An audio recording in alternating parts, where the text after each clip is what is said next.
Oh iya, minggu lalu kita sudah ngebahas soal-soal yang awal ya, untuk pembahasan ngebedah kisi-kisi yang udah Ibu berikan.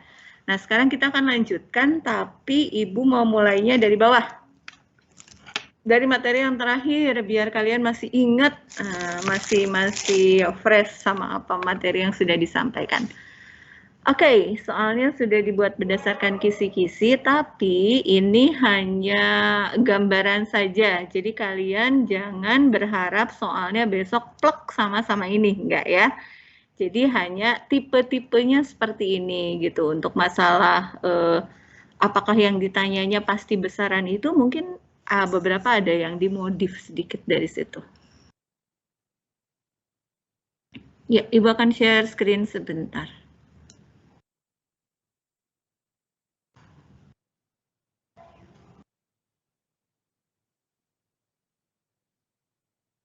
Ini, oh bukan. Mana dong?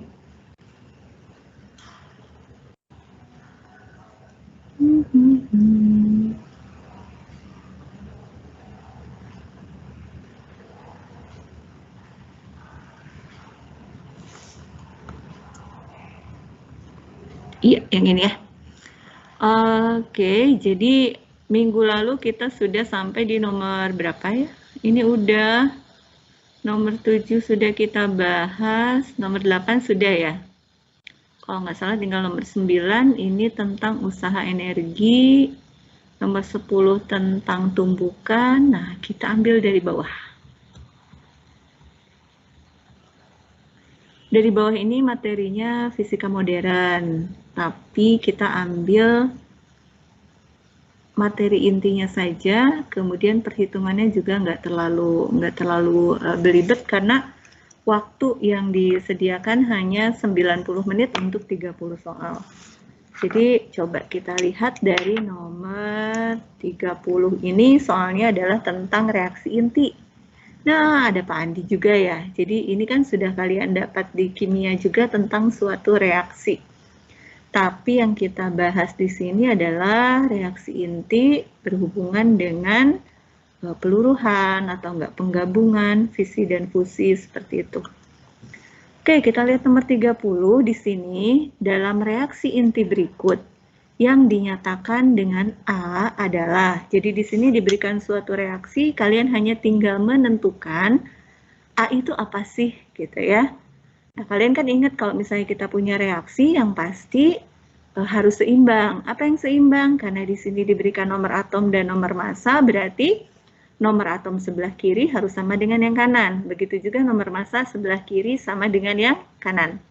Oke, kalau begitu nomor 30, A ini dia punya nomor atom berapa?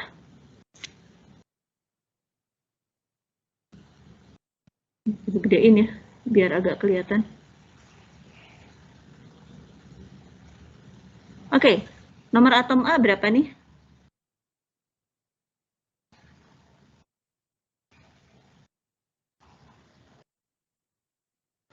Nomor atom itu yang atasnya, Bu.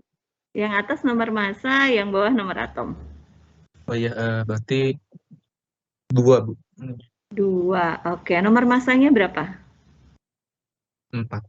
Nomor massanya 4. Nah, di antara option A, B, C, D, E, mana sih yang nomor atomnya 2, nomor massanya 4? Itu teh partikel alfa, Bu.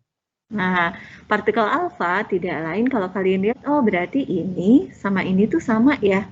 Ini kan 24, ini juga 24. Nah, partikel yang punya nomor atom 2, nomor massa 4 itu tidak lain adalah partikel alfa. Ini 2 dan 4. Jadi kalau kalian nemu helium itu tidak lain adalah alfa. Kalau yang deuteron apa? Ini deuteron H12. Kalau triton apa? Ini H13 ya. Bu Pei, saya izin lift Bu ya. Monggo Pak, sudah berapa banyak yang masuk Pak? Mangga, Assalamualaikum. Waalaikumsalam, silakan. Oke, kita lanjut. Nah, sekarang nomor 29. Dalam reaksi inti berikut, nih masih reaksi inti juga. Masih yang kayak tadi, cuman kita lihat ini unsur yang terbentuk sekarang apa gitu ya. Di sini ada nitrogen 714 tambah helium 24 menghasilkan H11 ditambah Ki. Q di sini adalah energi. Ya, jadi dia tidak punya nomor atom, tidak punya nomor massa. Kalau begitu, nomor atomnya berapa dari unsur X ini?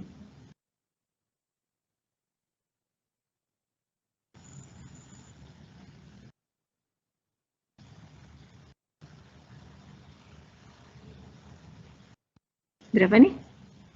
Sebelah kiri 7 dan 2, sebelah kanan baru 1. Berarti X-nya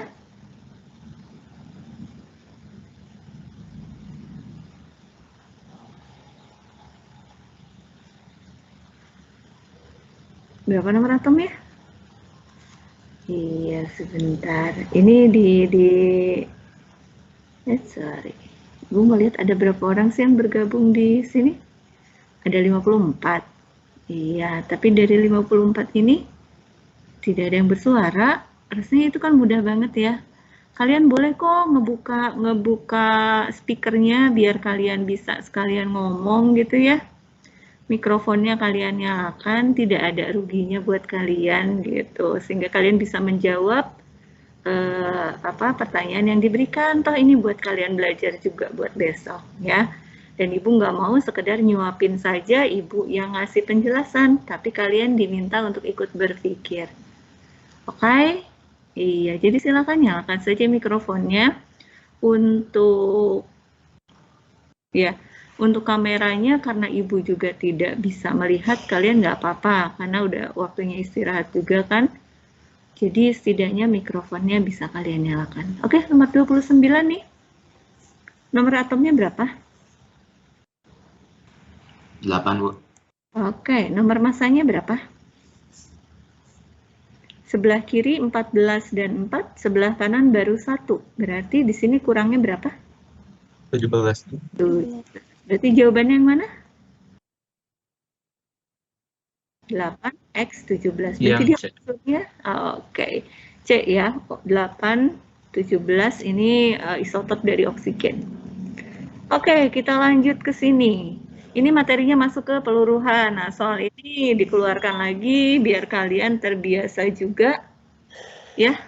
Suatu zat radioaktif punya waktu paruh 20 hari. Agar zat radioaktif tersisa tinggal 1/16 kali jumlah zat semula, maka waktunya berapa hari? Oke, jadi kita punya informasi waktu paruhnya, kemudian kita punya informasi N-nya, dan yang terakhir yang ditanya adalah berapa lama waktunya. Nah, berarti kalau yang ini kita bisa pakai N sama dengan setengah dipangkatkan T dibagi dengan waktu paruhnya dikalikan dengan N0. Oke, karena diketahui N-nya jumlahnya yang tersisa tinggal 1/16 kali dari jumlah zat semula, maka di sini tinggal setengah pangkat T, kita punya waktu paruhnya adalah 20. Sekian dikalikan N0. N0-nya bisa kita coret. Dan 1/16 itu tidak lain adalah setengah pangkat 4. Ini sama dengan setengah pangkat T per 20. Berarti 4 sama dengan T per 20 atau T-nya sama dengan 80 hari. Gitu ya. Jadi mudah untuk mengerjakan soal tentang peluruhan ini. Sebetulnya masih banyak tipe yang lain dari peluruhan, tapi lebih banyak kita aplikasikan ini adalah bagaimana kita menentukan suatu zat yang tersisa jika kita menyimpan suatu bahan radioaktif dalam waktu sekian lama gitu. Jadi kita tahu berapa sih yang tersisa gitu. Oke. Nomor 27 ini soalnya tentang efek fotolistrik, tapi di sini pertanyaannya berupa konsep.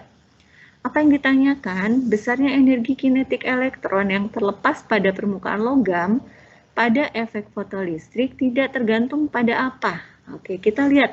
Kalau kita ingat yang namanya energi kinetik yang dimiliki oleh elektron yang terlepas dari suatu logam, besarnya adalah HF dikurangi dengan W0. HF ini adalah energi dari cahaya yang datangnya, ya. Kemudian W0 ini adalah energi ambangnya.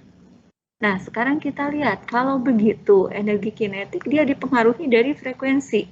Iya, karena frekuensi menentukan berapa besar energi yang diberikan oleh si cahaya yang diarahkan ke logam tersebut. Panjang gelombang cahaya, iya, karena yang namanya frekuensi itu ada hubungannya sama lambda, di mana kita punya hubungan V sama dengan F kali lambda, ya. Dan F itu berbanding terbalik dengan lambda. Kemudian frekuensi ambang W0 ini tidak lain adalah H dikalikan F0. Berarti bergantung pada frekuensi ambang dari logam tersebut. Kemudian warna cahaya. Warna cahaya ini kan kayak misalnya kita punya warna Meiji-ku Hibini-u. Itu apa yang membedakan? Yang membedakannya adalah frekuensi dan panjang gelombangnya. Berarti yang E ini tidak lain sama aja dengan jawaban yang A dan B. Berarti kalau begitu jawabannya adalah energi kinetik elektron tidak berpengaruh pada intensitas cahaya. Kenapa? Karena intensitas cahaya itu dia ditentukan bukan oleh gerakan dari elektronnya, bukan dari kecepatan elektron bergeraknya, melainkan dari berapa banyak sih elektron yang terlepas, gitu ya. Jadi kalau kalian pakai cahaya yang redup dengan pakai cahaya yang terang, untuk panjang gelombang yang sama, itu yang membedakannya adalah berapa banyak elektron yang keluarnya. Kalau misalnya elektron yang dilepasnya itu banyak, berarti arus yang mengalir pada rangkaiannya itu menjadi lebih besar. Oke, seperti itu. Jadi untuk efek fotolistrik, apa yang perlu kalian pahami? Yang perlu kalian pahami adalah prosesnya bagaimana. Kemudian bagaimana keterkaitan antara besaran-besaran yang ada pada efek fotolistrik tersebut. Kalian bisa mengingat ketika Ibu berikan simulasi waktu di kelas, ya. Jadi kalau kalian punya gambaran, kalian punya visi seperti itu, kita bisa mempermudah untuk mengingat suatu materi, termasuk juga tentang apa itu efek fotolistrik. Oke, yang berikutnya ini adalah soal tentang trafo. Trafo ini adalah aplikasi dari induksi elektromagnetik. Dan kalau misalnya digambarkan, trafo itu kan dia punya fungsi untuk mengubah tegangan, ya, mengubah voltase dari kecil ke besar, atau enggak dia bisa dipakai untuk memperkecil suatu tegangan. Berarti, nah di situ kita lihat apa sih informasi yang ada. Di sini dikatakan trafonya adalah step down. Berarti kalau step down dia menurunkan tegangan. Nah, pada saat kalian gambarkan yang namanya trafo step down, berarti jumlah kumparannya antara kumparan primer dengan kumparan sekunder itu lebih banyak yang primernya. Oke. Nah, di sini dikatakan bahwa trafo ini dia punya efisiensi sebesar 80%. Dihubungkan dengan sumber tegangan. Nah, dihubungkan dengan sumber tegangan itu adalah pada bagian primernya. Ya. Berarti di sini apa yang kita punya? Kita punya Vs, kita punya Ps, ya. Vs itu adalah tegangan dari kok sekunder, sumber, ya. Ini primer, V primer, P primer. Ini bagian dari yang primernya. Apabila tegangan sekunder yang timbul 25 volt, berarti ini adalah Vs-nya. Berapa sih kuat arus sekundernya? Ini yang kita tanya, yang ditanya adalah IS-nya. Dari mana kita bisa mulai? Kita bisa mulai dari informasi tentang efisiensi. Apa itu efisiensi? Efisiensi adalah perbandingan antara daya output dengan daya input. Nah, yang output yang mana? Yang output adalah yang bagian sekunder, di mana ini dihubungkan dengan beban, sementara yang input ini yang dihubungkan dengan sumber tegangan. Kita lihat di sini, outputnya itu yang kita punya adalah Vs-nya. IS-nya ditanya, sedangkan bagian input kita tahu dayanya. Ya udah, kita masukkan saja dayanya kalau begitu, ya. Sehingga kita dapat efisiensinya tuh 80% ya.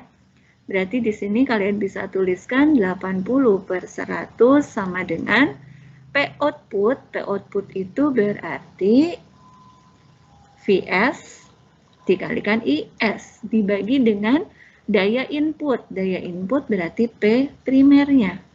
Berapa sih Vs? Vs-nya 25. Berapa IS? IS-nya yang mau kita cari. Kemudian P primernya kita tahu nilainya adalah 500 ya. Ini bisa kita coret, ini bisa kita coret. 25 sama 5 bisa kita bagi, kita dapat I-nya 5. Maka kita dapat nilai I sekundernya adalah berapa? Ini 80, ini 5. 80 dibagi 5, hasilnya adalah 16 ampere gitu ya. Nah, jadi nanti kalian bisa melihat di efisiensinya berapa.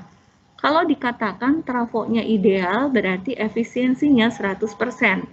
Kalau efisiensi 100% artinya daya input, daya yang masuk sama daya yang keluar itu nilainya sama ya. Hubungan apa lagi yang perlu kalian ingat untuk trafo?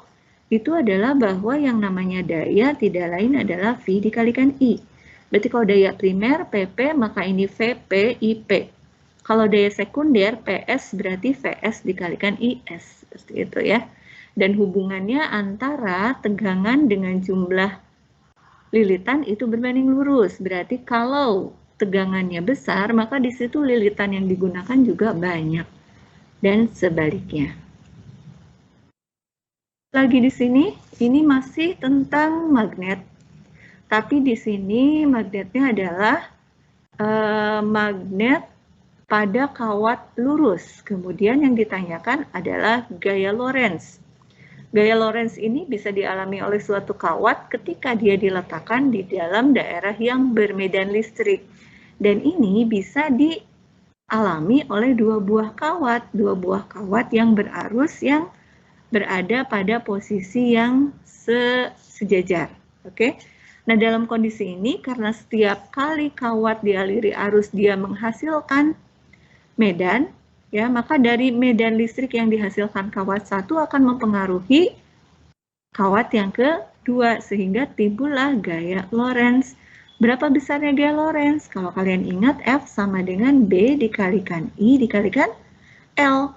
B-nya apa? B-nya adalah medan magnet. Siapa yang menghasilkan medan magnet? Kawat yang sebelahnya. Oke. I-nya mana? I-nya adalah arus pada kawat tersebut. Dan L-nya adalah L panjang kawat tersebut. Oke. Jadi kalau misalnya ini mau kalian uraikan, persamaannya bisa jadi begini. Katakanlah ibu ingin menentukan berapa besar gaya pada kawat satu karena pengaruh dari kawat yang kedua. Gaya pada kawat satu itu disebabkan oleh medan magnet dari kawat yang kedua. Dikalikan I, arusnya siapa? Arusnya adalah pada kawatnya dia, yaitu pada I1. Dikalikan dengan L, L-nya siapa? Ya, kawat si pertama. Biasanya kawat 1 dan kawat 2 panjangnya sama. Seperti ini. Nah, sekarang kita uraikan. B2-nya apa? Kan di sini nggak dikasih B ya. B itu adalah medan yang dihasilkan oleh kawat karena dia dialiri arus. Kalau kalian ingat, untuk kawat yang lurus, nilai B itu adalah μ0 I per 2 pi A. I-nya I siapa? Karena di sini B-nya medannya adalah medan pada kawat kedua, maka ini adalah I2.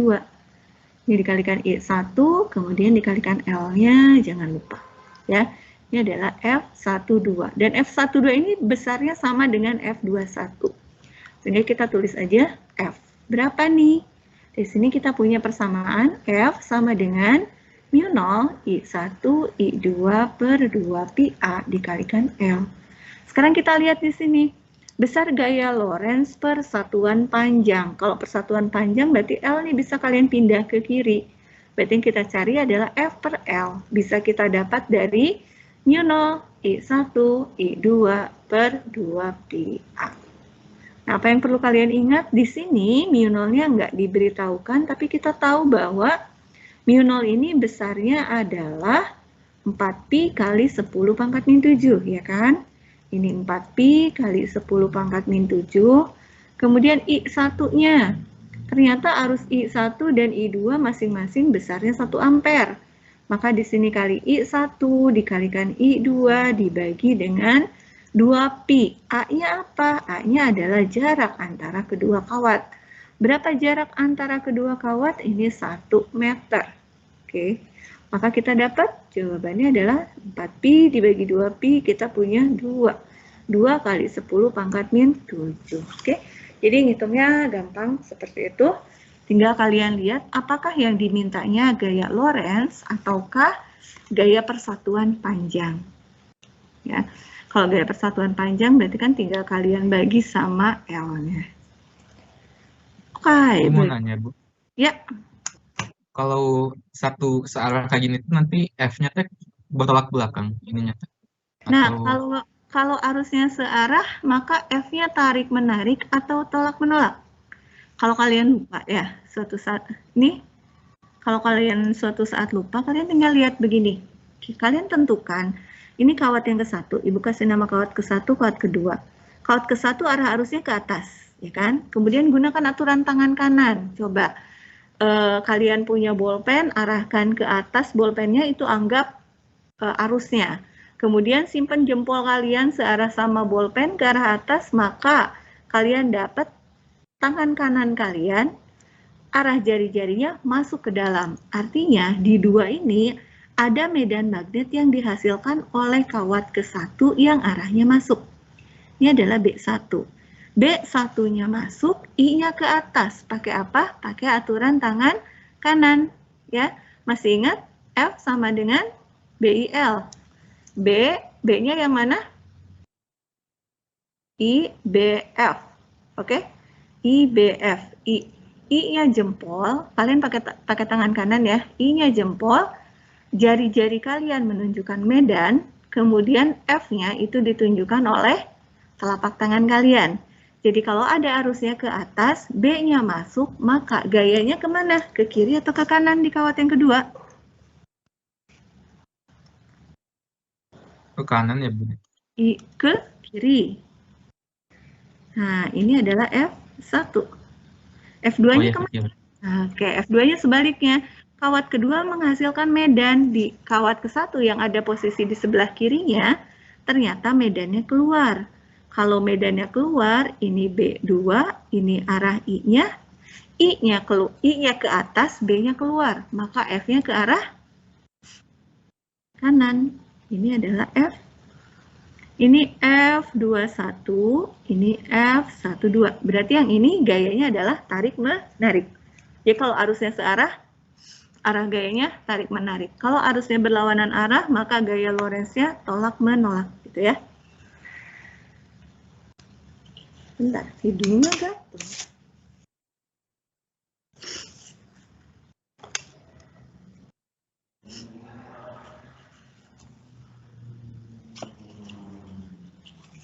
Iya, kita lanjutkan lagi. Nomor 24. Nah, coba kita lihat. Nomor 24 ini soalnya tentang dua celah sempit terpisah pada jarak 2 mm disinari tegak lurus dan sebuah layar diletakkan pada jarak 10 meter di belakang celah.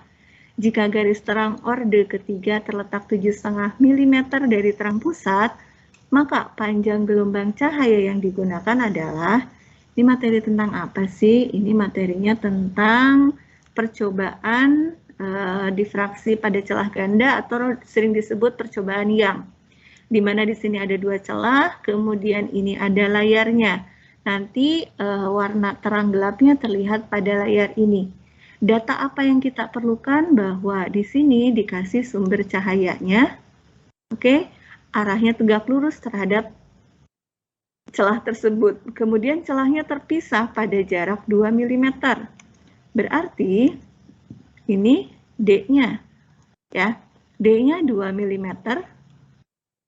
Kemudian layarnya diletakkan 10 meter di belakang celah.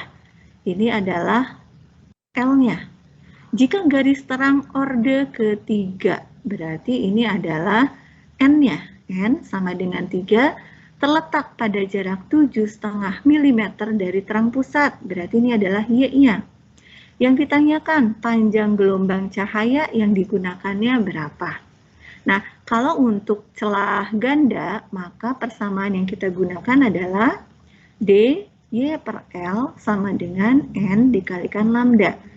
N-nya apa? N-nya ini tergantung dari orde keberapa. Apakah dia terang pusat, apakah dia terang ke-1, terang kedua, dan seterusnya.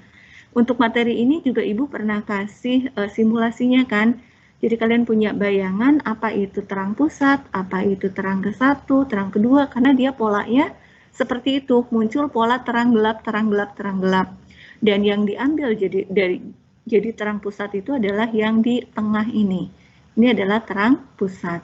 Kemudian nanti ini ada terang ke-1, ini ada terang ke-2, yang ditanyakan di sini terang ke-3. Berapa sih jarak dari terang pusat ke terang ke-3? Nah, ini yang dicari adalah Y3-nya. Oke? Jadi kalau di soal yang kita, N-nya 3, Y-nya berarti Y3. Apa yang diketahui? Yang diketahui ada D-nya, ada Y-nya, ada L-nya, dan N-nya. Kita mau menentukan lambda. Berarti kan sudah ya, cuma satu besaran aja yang nggak ada, dan ini yang dicari, berarti kita satu langkah selesai gitu. Kalau misalnya ada dua variabel yang nggak diketahui, kalian harus menentukan dulu. Berarti ada dua langkah. Tapi kalau ini cuma satu besaran yang nggak diketahui, ya satu langkah selesai gitu ya. Oke, D-nya berapa? D-nya 2 mm, jaraknya 10 meter, ini 7,5 mm, kemudian panjang gelombangnya dalam angstrom. Berarti semuanya besarannya besaran panjang, hanya satuannya yang berbeda. Jadi kalian jangan hanya melihat si angkanya saja, kalian perlu memperhatikan satuannya apa. Oke, yang namanya milimeter itu sama dengan 10 pangkat min 3 meter. Oke, apalagi biasa yang dipakai kalau 1 nanometer itu adalah 10 pangkat min 9 meter. Nah, untuk panjang gelombang seringkali kita pakai satuannya nanometer atau seringkali juga kita pakai satuannya angstrom. A ada bulatnya di atas, ini adalah angstrom ya. Angstrom ini 10 pangkat min 10 meter. Nah, sekarang kita lihat di sini, oh ini satuannya milimeter. Ya udah kita ubah ke meter aja semua ya. D-nya 2 mm, 2 kali 10 pangkat min 3. Y-nya berapa? 7,5 mm. 7,5 kali 10 pangkat min 3. Dibagi sama L. L-nya 10. Sama dengan N-nya, ini 3, dikalikan sama lambda yang mau kita cari. Oke, 7,5 dibagi 3, kita punya 2,5. 2,5 kali 2, kita dapatnya adalah 5. 10 pangkat min 3 kali 10 pangkat min 3, 10 pangkat min 6 dibagi 10. 5 kali 10 pangkat min 7. Nah, ini adalah lambdanya. Satuannya apa? Satuannya di sini masih dalam meter. Apa yang dinyatakan dalam optionnya itu dalam angstrom. Berarti kalau kalian mau mengubah jadi angstrom, tinggal kalian kali dengan 10 pangkat 10. Karena di sini meter ya. Ini kan dibalik. 5 kali 10 pangkat min 7 dikalikan dengan 10 pangkat 10. Berarti kita punya 5.000 angstrom. Gitu ya. Oke, itu untuk menentukan difraksi pada celah ganda. Jadi kuncinya apa? Kuncinya kalian lihat apakah yang ditanyanya pola terang atau pola gelap. Yang membedakan apa? Kalau misalnya polanya gelap, di sini kita nggak pakai N kali lambda. Tapi N plus setengah lambda ya, N min setengah lambda. Seperti itu tergantung nanti kalian ngambil N-nya berapa. Nah, itu untuk double slit diffraction atau difraksi pada celah ganda atau sering disebut dengan percobaannya adalah percobaan Young. Nah, sekarang nomor 23. Jadi kita geraknya mundur ya. 23 ini jarak antara 5 simpul yang berurutan pada gelombang stasioner. Oh, ini materinya tentang gelombang stasioner yang terjadi pada tali dengan ujung tetap. Nah, jarak antara 5 simpul yang berurutan itu 40 cm. Kalau cepat rambat gelombang yang terjadi 20 meter per sekon, maka frekuensi gelombangnya berapa gitu ya. Nah, apa sih penekanannya di sini? Dia bahwa yang terjadi di situ gelombangnya adalah gelombang stasioner di mana talinya ujungnya tetap. Nah, kalau ujungnya tetap, maka di sini selalu di ujungnya itu selalu terbentuk simpul. Cirinya apa kalau simpul? Dia tidak bergerak ya. Dia tidak bergerak berarti di sini pasti seperti itu. Oke. Nah, begini. Aduh, gambarnya jelek banget. Iya. Nah, Ini simpul, ini simpul, ini simpul, ini simpul, ini simpul, ini simpul. Yang dilihat adalah jarak 5 simpul yang berurutan. Jadi kita boleh ngambil simpul yang dimanapun. Mau yang di tengah, mau yang di mana, terserah. Pokoknya yang berurutan. Oke, ada berapa simpul yang berurutan yang di soal? 5. 1, 2, 3, 4, 5. Nah, berarti gambarnya cukup segini ya. Di sini kita bisa lihat, oh ini dari sini ke sini tuh panjangnya berapa? 40 cm. Oke, dan dari 40 cm ini kita bisa dapat informasi. Informasi dari gambar yang ada. Apa informasi yang kita dapat? Kita bisa mendapatkan berapa sih panjang gelombangnya. Caranya bagaimana? Nah, tinggal kita lihat saja. Yang namanya satu gelombang itu berarti kan satu perut sama satu simpul. Jadi kalian ambil salah satu gelombangnya, mau yang atas yang bawah boleh. Kemudian kita lihat di sini, ini satu gelombang, ya, satu puncak satu lembah. Kemudian ini gelombang yang kedua. Berarti 40 cm ini dia terdiri dari 2 panjang gelombang atau 2 kali lambda. Berarti kita dapat dong informasi lambdanya, ya. 40 cm sama dengan 2 lambda. Berarti lambdanya kita dapat 40 dibagi 2 itu adalah 20 cm. Nah, yang ditanyakan apa? Yang ditanyakan frekuensi gelombang. Dan kita tahu bahwa ada hubungan antara panjang gelombang dengan frekuensi yang dihubungkan oleh besaran ini. Apa itu? Cepat rambat gelombang. Di mana V sama dengan F dikalikan lambda. Oke, F-nya berapa? Frekuensinya yang dicari, lambdanya di sini adalah 20 cm. V-nya mana? Jika cepat rambat gelombang yang terjadi 20 meter per sekon. Oke, frekuensinya berapa? Kalau lambdanya 20 cm, kita ubah ke meter ya. 0,2 meter. Ini dikalikan 0,2. Maka kita dapat frekuensinya berapa? 20 dibagi 0,2. Berarti 200 dibagi 2. Hasilnya adalah 100 Hz. Gitu ya. Oke, mudah ya. Ternyata fisika itu mudah. Asal kalian tahu apa yang harus dilakukan. Gitu. Jadi materi-materi ujung tuh gampang dibandingkan sama materi-materi yang awal, yang mekanika. Mekanika lebih banyak hal yang perlu kita perhatikan karena kita harus bisa mencerna ini masalahnya apa yang harus dilakukan. Materi-materi kelas 12 itu tidak terlalu banyak variasinya, ya. Jadi yang kita lakukan memang tidak terlalu banyak. Oke, misal sekarang kita lanjut ke soal ini. Nomor 22. Ya. 50 gram es balok es. 50 gram balok es pada suhu 0 derajat dicelupkan ke dalam 200 gram air yang bersuhu 30 derajat. Kalau kalor jenis airnya 4200 Joule per kilogram derajat Celcius, maka dan kalor lebur esnya 336.000 Joule per kilogram, maka suhu akhir campurannya berapa sih? Pakai apa sih ini? Kalau kalian ketemu soal benar. Kalau kita ketemu soal seperti ini, kita pakai asas Black. Dan untuk mempermudah asas Black, kita perlu gambarkan diagramnya. Diagramnya berkaitan sama apa sih yang terlibat dalam proses tersebut.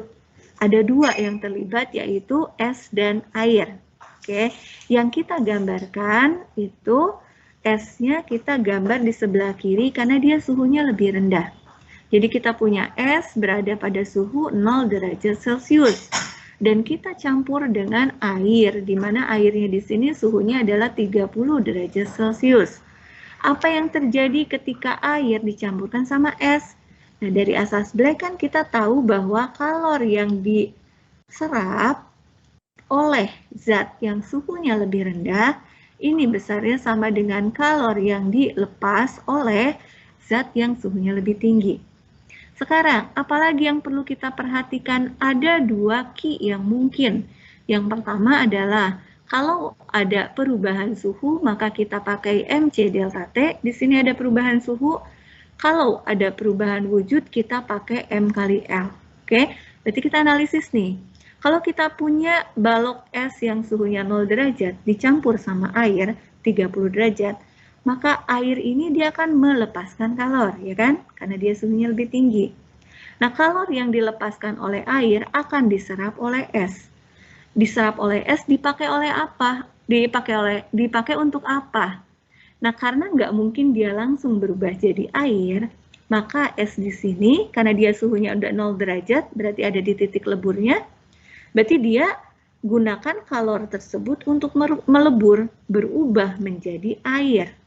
Tapi air di sini suhunya masih 0 derajat. Oke? Nah, jika kalornya masih cukup, maka kalor tersebut akan digunakan oleh es yang sudah mencair tadi untuk naik suhunya. Ya, sampai suhu berapa? Sampai dia mencapai keseimbangan di T. Nah, ini kalor ini Q1 dan Q2 ini dapatnya dari mana? Dari kalor yang dilepaskan oleh air sebesar Q3. Di mana Q3 ini dia kan ada perubahan suhu. Berarti kalau ada perubahan suhu, kita pakai MC delta T. Q1 dia hanya perubahan wujud, berarti M kali L. Q2 di sini ada perubahan suhu juga, berarti pakai MC delta T, ya. Nah, kalau Ibu gambarkan di sini, Ibu akan pisahkan di sini jadi delta T1, ya delta T1, di sini jadi delta T2. Apa itu delta T1? Di sini delta T1 adalah T min 0, delta T2 di sini adalah 30 dikurangi T. Nah, sekarang kita masukkan ke asas Black-nya. Q serap sama dengan Q lepas. Dari grafik kita tahu yang nyerap adalah S, di mana S ini diwakili oleh Q1 dan Q2. Q lepasnya adalah Q3. Apa itu Q1? Perubahan wujud, berarti M kali L. Apa itu Q2? Ada perubahan suhu, berarti MC delta T. Apa itu Q3? Ada perubahan suhu juga, berarti ini adalah MC delta T. Sekarang kita identifikasi di sini. Mana sih M ini? Ini M-nya siapa? Ini bagiannya si S. Ruas sebelah kiri ini bagiannya si S, berarti masanya massa S, ya. Yang di sini masanya massa S, oke? Cuman Q2 ini adalah S yang sudah berubah wujud menjadi air. Berarti C-nya di sini adalah C air. Kalikan delta T. Delta T-nya yang mana? Delta T air berubah dari 0 sampai T. Maka delta T1-nya adalah T dikurangi 0, ya. Di delta T1. Kemudian sama dengan Q lepas. Q3 itu dia adalah kalor yang dimiliki oleh air ketika dia dicampurkan dan dia suhunya turun. Di sini masanya berarti massa air. C-nya siapa? C air, delta T-nya yang mana? Delta T2, ya. Jadi setelah kalian identifikasi barulah masuk ke angkanya, oke? Massa S-nya berapa? Di sini 50. Berapa kalor lebur S-nya? Kalor lebur S-nya adalah 336.000 ditambah massa S-nya 50, kalor jenis airnya adalah 4.200 dikalikan delta T1-nya adalah T dikurangi 0. Ibu langsung aja tuliskan T di sini ya. Sama dengan massa air yang dipakainya di sini 200, C airnya di sini 4.200 dikalikan delta T2 adalah 30 dikurangi T. Nah, kalau kalian hitung ya, 336.000 dibagi 4.200 itu hasilnya berapa sih?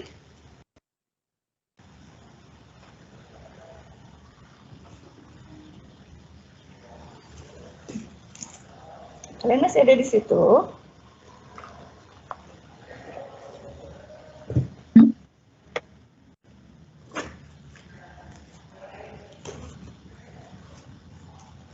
Ibu mencari sesuatu.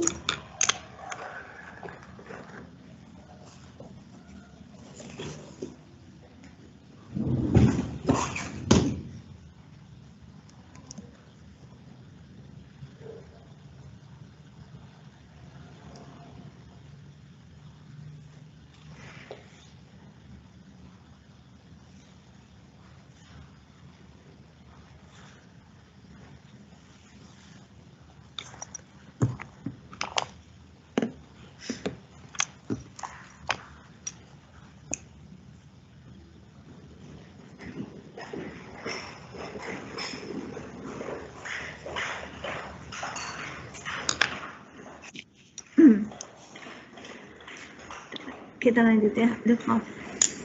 Oke, kita punya angka di sini 336.000, ini ada 4.200, ini ada 4.200. Sebetulnya seringkali yang kita gunakan itu yang lebih sederhana, dan kita bisa bagi ini, kemudian ini kita bagi ya. 4.200 bagi 4.201, 4.200 bagi 4.201, 336.000 dibagi 4.200, itu hasilnya adalah 80. Jadi di sini akan lebih mudah untuk menghitungnya. Apalagi yang bisa kita coret, di sini ada 0, di sini ada 0, di sini juga ada 0 ya. Jadi kita punya 336 kali 5 ya. 5 dikalikan dengan 336 ditambah 5 kali T sama dengan 20 kali 30. 2 kali 3 6 ya. 6, 0-nya ada 2, dikurangi 20 dikalikan dengan T, dikurangi dengan 20 T. Pindah ruas kiri ke kanan, 336 dibagi, 336 dikali 5 berapa? 150, 165, 168 ya. 168 pindah ke sini, 20 min 20 pindah ke kanan, 25T sama dengan 600 dikurangi 168. Nah, dapatlah T-nya sama dengan sekian. Oke? Kalian tinggal lanjutkan. Oke, nah seperti itu. Sekarang kita lanjut lagi. Materi yang berikutnya adalah, coba kalian baca. Kalian lihat, ini materinya tentang apa?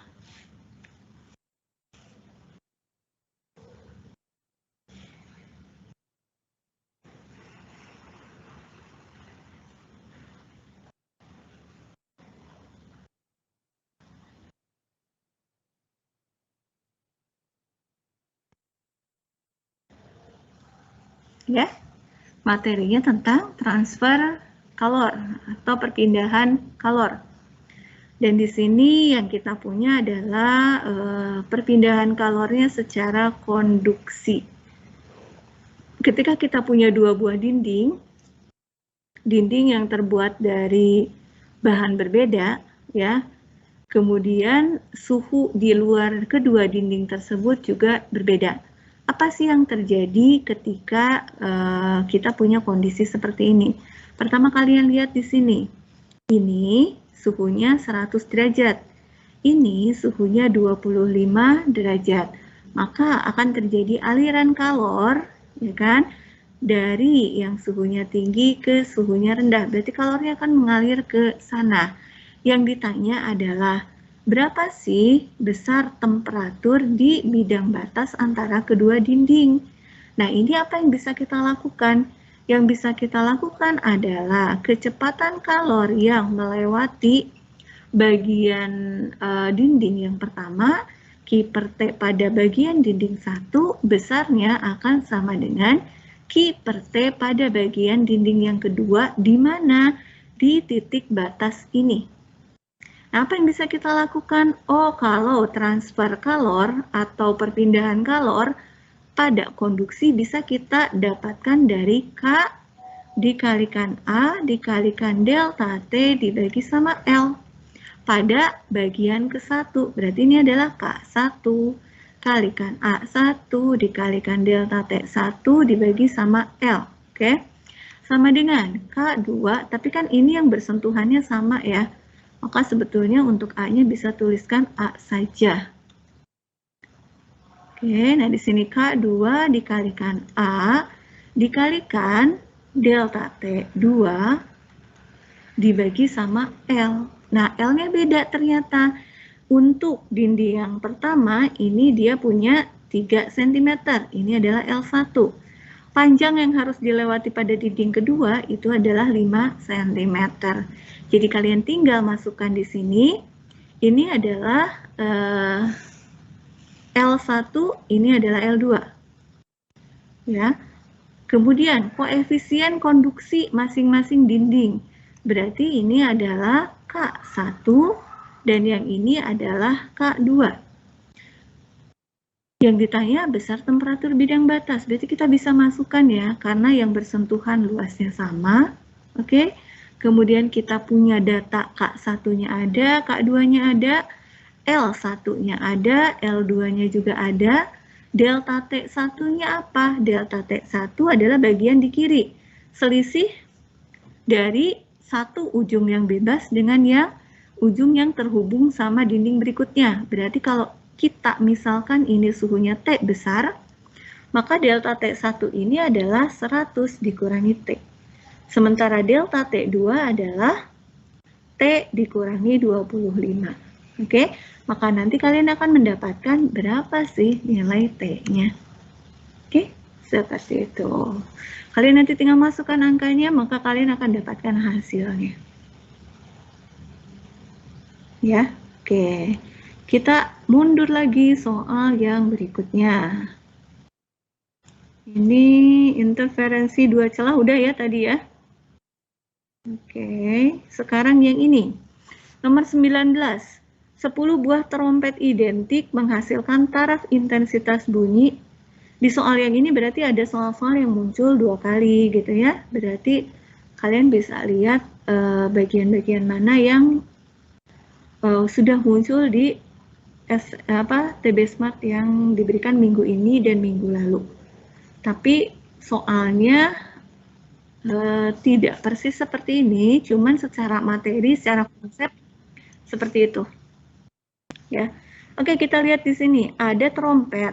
10 buah trompet identik menghasilkan taraf intensitas bunyi 80 desibel ketika dimainkan di ruang konser. Jumlah trompet tersebut yang diperlukan agar menghasilkan taraf intensitas bunyi 90 desibel berapa? Ya. Kalau kita lihat nih ya, secara logikanya dulu. Kalau misalnya 10 trompet ngasilin 80 desibel ya. Kalau misalnya kita pengen jadi 90 desibel, oke, berarti kita harus memiliki trompet yang lebih banyak dibanding sama yang awal. Berarti pasti jawabannya lebih dari 10 gitu ya. Nah, sekarang lebihnya berapa banyak? Kalian bisa pakai hubungan untuk taraf intensitas bunyi ketika kita punya beberapa atau kita punya jumlah sumber suara yang berbeda. Pakai yang mana? Pakai yang TI2 sama dengan. Kalian udah bikin rumusnya kan? Berarti tahu yang ini yang mana? TI2 sama dengan TI1 plus 10 dikalikan log N2 per N1. Oke. Nah, nanti kalian akan dapatkan berapa sih nilainya gitu. Ya, karena kita punya waktunya sedikit lagi, maka kalian yang melanjutkan, Ibu hanya kasih clue bagaimana menyelesaikan soal tersebut. Ya, sekarang kita lanjut soal yang sebelumnya. Ya. Nah, soal yang ini soalnya masih tentang gelombang stasioner, tapi dia diberikan dalam bentuk persamaan. Kalau kalian lihat, yang namanya gelombang stasioner ada 2 jenis ya.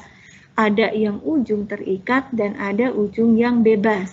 Di sini kalian diberikan sebuah persamaan, di mana Y sama dengan 12 cos Px sin Pi per 4T. Nah, apa sih yang bisa kita lakukan untuk mengidentifikasi apakah dia ujung bebas ataukah ujung terikat? Yaitu dari persamaan yang di depan X-nya. Yang di depan X ini apakah dia cos ataukah dia sin? Nah, kalian tahu yang namanya cos, kalau nilai cos 0 itu kan sama dengan 1 ya. Berarti kalau 1 tuh dia di ujung sini dia amplitudenya maksimum. Maka terbentuknya perut. Nah, dan ini terjadi kalau ujungnya adalah ujung bebas. Ujung bebas. Kalau ujung bebas kalian identifikasi dari sini. Y sama dengan 2A cos Kx sin omega T. Ya, jadi identifikasinya dari sini. Yang di depan X-nya cos atau sin. Sementara kalau kita punyanya ujung terikat itu di sini selalu simpul. Ya. Dan yang namanya simpul berarti kan dia tidak bergerak. Artinya di titik ini X-nya sama, Y-nya sama dengan 0, simpangannya sama dengan 0. Nah, persamaan trigonometri yang nilainya 0 ketika kita masukkan sinnya 0 itu adalah sin ya. Berarti ini ujung terikat itu yang di depan X-nya sin. Y sama dengan 2A sin KX cos omega T. Nah, jadi kita lihat dari sini, ini sin KX. Kalau sin KX berarti ini ujung terikat. Nah, sekarang persamaan yang kita punya di sini depannya adalah cos. Berarti ini adalah ujung yang bebas. Benar ya? Oke, kemudian amplitudo di titik yang berjarak 0,25 meter dari ujung pantul adalah 6 akar 2. Ini amplitudo yang mana sih yang dimaksud? Apakah A yang ini? Bukan. Kalau kalian lihat di gambar. Ya. Kalau kalian lihat di gambar ini yang sumbu horizontal ini adalah X-nya, ya. Artinya kalian lihat di setiap posisi yang namanya amplitudonya itu bisa beda-beda. Ada yang amplitudonya maksimum, ada yang amplitudonya cuma sekian, ada yang amplitudonya lebih kecil lagi, bahkan ada yang amplitudonya sama dengan 0, yaitu pada saat disimpul. Nah, amplitudo ini tergantung dari posisinya ada di mana. Dan itu kalau di persamaan itu dinyatakan oleh persamaan yang ini. Yang ada KX-nya itu. Nah, inilah yang disebut di pernyataan yang kedua. Berarti kita harus nyari nih, ya. Persamaan yang ini kita punyanya Y sama dengan 12 cos pi X. Berarti yang kita cari adalah bagian ininya. Oke? Tinggal kalian masukkan aja. Y sama dengan 12 cos pi X. Masukkan untuk X-nya 0,25. Berarti kita lihat di sini Y sama dengan 12 cos pi dikalikan 0,25. Berarti ini adalah pi per 4. Berapa sih cos pi per 4? Pi per 4 ini masih dalam radian. Kalau kalian tidak terbiasa dengan radian, kalian ubah ke derajat. Pi per 4 ini berapa derajat? Tinggal kalikan. Nah, 45 derajat. Berapa sih cos 45 derajat? Setengah akar 2. Setengah akar 2 dikalikan 12. 6 akar 2. Benar ya, 6 akar 2. Berarti pernyataan yang kedua juga benar. Oke, pernyataan yang ketiga. Letak perut kedua dari ujung bebas. Perut kedua. Ya, perut kedua dari ujung bebas berjarak 1 meter. Benar nggak? Sebetulnya kalau pernyataan satu benar, pernyataan ketiga juga benar ya. Tapi kalian tinggal lihat di sini, perut kedua itu ada di mana? Perut ke-1, perut kedua ya. Oke, perut kedua ada di sini. Ini adalah setengah dari lambda. Tinggal kalian lihat lambdanya berapa. Oke, dapat lambda dari mana? Dari nilai K. Yang ada di depan X itu adalah K. Oke, K-nya berapa? K-nya sama dengan pi. Dan K bisa kita dapat dari 2pi dibagi lambda. Oke, ini sama dengan di persamaan kita punya nilainya pi. Berarti lambdanya sama dengan 2 meter.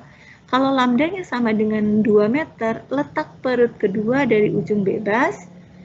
Oke, ini X2, ini adalah setengah dari lambda.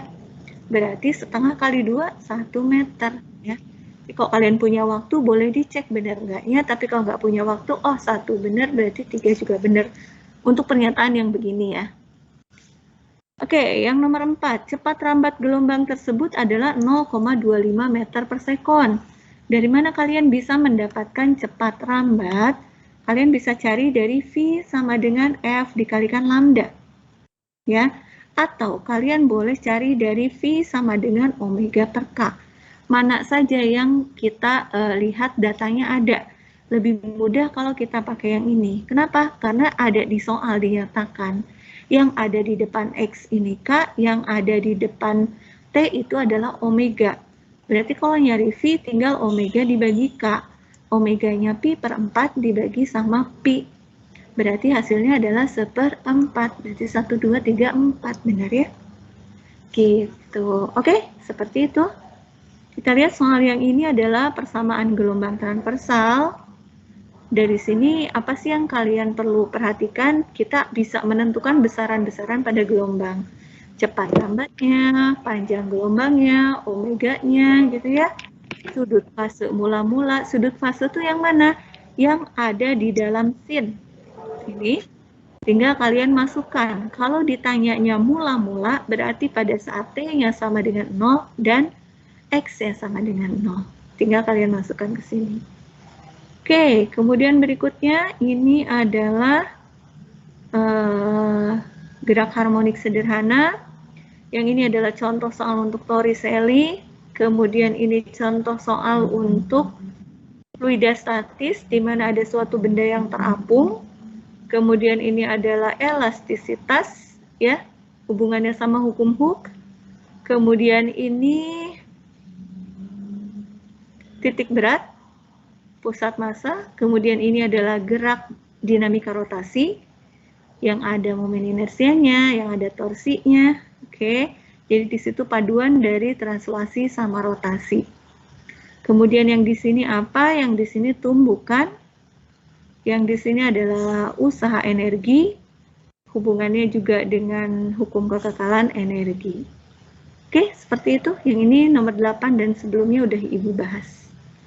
Iya, Ibu akan simpan ini. Ibu waktu itu janji untuk nyimpan di MS Team ya, ternyata belum.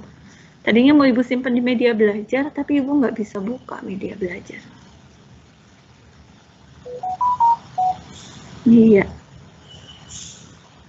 Oke, seperti itu waktunya sudah habis jam 2 tepat. Silakan kalian bisa beristirahat dulu, kemudian nanti lanjutkan lagi belajarnya secara mandiri ya. Biar kalian bisa mengerjakan ujian besok dengan baik, tapi jangan lupa pastikan kalian cukup istirahat juga. Jangan terlalu begadang, jangan terlalu larut tidurnya sampai besok nggak bisa ikut ujian gara-gara kesiangan gitu ya. Oke, jadi silakan diatur. Oke, sampai di sini dulu. Terima kasih. Selamat siang buat semua. Semoga besok ujian kalian berlangsung dengan lancar, kalian bisa mengerjakan semuanya dengan baik. Silakan, selamat siang semua.